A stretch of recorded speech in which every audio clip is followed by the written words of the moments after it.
আসসালামু আলাইকুম। বাংলাদেশ বেতার গোপালগঞ্জ। খবর পড়ছি ইন্তেজার আলম শুভ। ভারপ্রাপ্ত রাষ্ট্রপতি হাফিজউদ্দিন আহমদ বীর বিক্রম বলেছেন, মুক্তিযুদ্ধ কোনো রাজনৈতিক দলের যুদ্ধ ছিল না, বরং এটি ছিল জনগণের যুদ্ধ এবং গণতন্ত্র, ভোটাধিকার, মানবিক মর্যাদা ও সম অধিকার প্রতিষ্ঠার সংগ্রাম।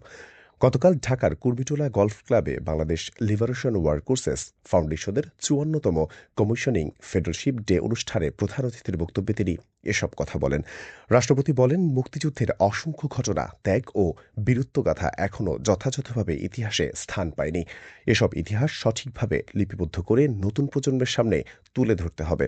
তিনি আরও বলেন, দেশে আর কোনো স্বৈরশাসনের সৃষ্টি হওয়া উচিত নয়। গণতান্ত্রিক ব্যবস্থাকে শক্তিশালী করে বৈষম্যহীন ও সমৃদ্ধ বাংলাদেশ গড়ে তুলতে সবাইকে কাজ করার আহ্বানও জানান হাফিজউদ্দিন আহমদ।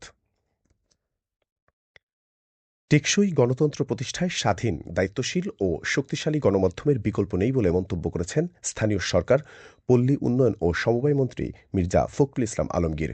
গতকাল রাজধানীর একটি হোটেলে টেলিভিশন এডিটর্স কাউন্সিল আয়োজিত টেকসই গণতন্ত্রে গণমাধ্যমের ভূমিকা শীর্ষক সেমিনারে প্রধান অতিথির বক্তব্যে তিনি এসব কথা বলেন। মন্ত্রী বলেন, গণমাধ্যম শক্তিশালী হলেই গণতন্ত্র শক্তিশালী হবে। সত্য ও বস্তুনিষ্ঠ সংবাদ প্রকাশ গণমাধ্যমের সবচেয়ে বড় দায়িত্ব। একই সঙ্গে সাংবাদিকদের পেশাগত নিরাপত্তা, ন্যায্য বেতন ভাতা এবং স্বাধীনভাবে কাজের পরিবেশ নিশ্চিত করতে কথাও বলেন মির্জা ফখরুল ইসলাম আলমগীর। এদিকে একই অনুষ্ঠানে তথ্য ও সম্প্রচার মন্ত্রী জহিরুদ্দিন স্বপন বলেছেন, জুলাই গণঅভ্যুত্থানের মাধ্যমে দেশের সামনে নতুন সম্ভাবনার দ্বার উন্মোচিত হয়েছে। এই সুযোগ কাজে লাগিয়ে সরকার ও জনগণের মধ্যে আস্থার সেতুবন্ধন গড়ে তুলতে গণমাধ্যম গুরুত্বপূর্ণ ভূমিকা রাখতে পারে।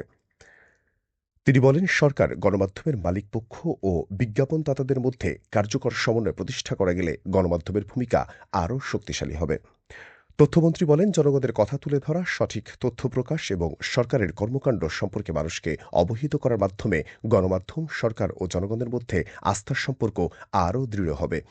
টেলিভিশন এডিটর্স কাউন্সিল আহ্বায়ক ড আব্দুল হাই সিদ্দিকের সভাপতিত্বে সেমিনারে ঢাকা বিশ্ববিদ্যালয়ের উপাচার্য ড এবিএম ওবায়দুল ইসলাম, তথ্য অধিদপ্তরের প্রধান তথ্য কর্মকর্তা সৈয়দ আফদাল আহমেদ, বিএফইউজে এর মহাসচিব কাদের গনি চৌধুরী, জাতীয় প্রেসক্লাবের সভাপতি হাসান হাফিজ সহ গণমাধ্যমের সম্পাদক, জ্যেষ্ঠ সাংবাদিক ও বিভিন্ন গণমাধ্যমের প্রতিনিধিরা উপস্থিত ছিলেন।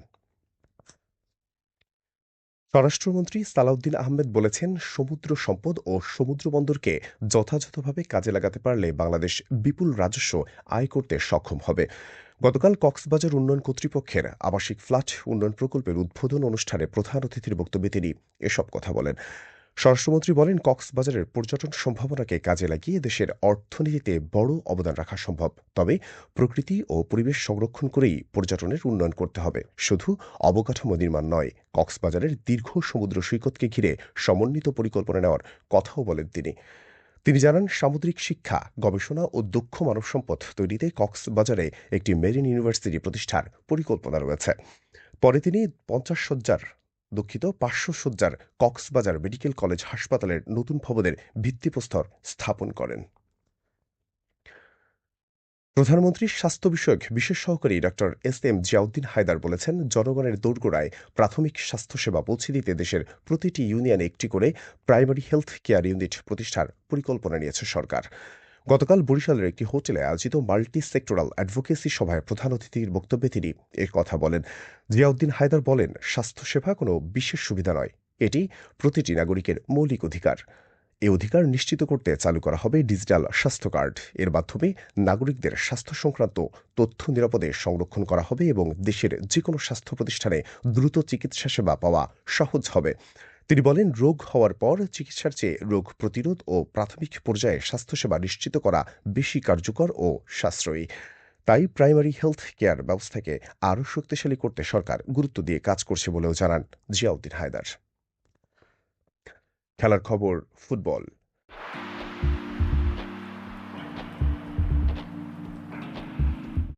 ফরিদপুরের সদরপুরে ফুটবল টুর্নামেন্টের উদ্বোধন করেছেন ফরিদপুর ৪ আসনের সংসদ সদস্য মোহাম্মদ শহীদুল ইসলাম খান বাবুল। গতকাল বিকেলে সদরপুর উপজেলার কৃষ্ণপুর স্পোর্টিং ক্লাবের আয়োজনে এই টুর্নামেন্টের উদ্বোধন করা হয়। উদ্বোধনী ম্যাচে সদরপুর স্পোর্টিং ক্লাব ৩-০ গোলে সদরদি স্পোর্টিং ক্লাবকে পরাজিত করে। এ সময় উদ্বোধনী অনুষ্ঠানে সংসদ সদস্য বলেন, তরুণদের মাদক থেকে দূরে রাখতে খেলাধুলা ও শরীরচর্চার প্রতি তাদের আগ্রহ বাড়াতে হবে। শিক্ষার্থীদের খেলাধুলায় উৎসাহিত করতে সরকার বিভিন্ন পদক্ষেপ নিয়েছে বলেও জানান তিনি। সবশেষে আবহাওয়া।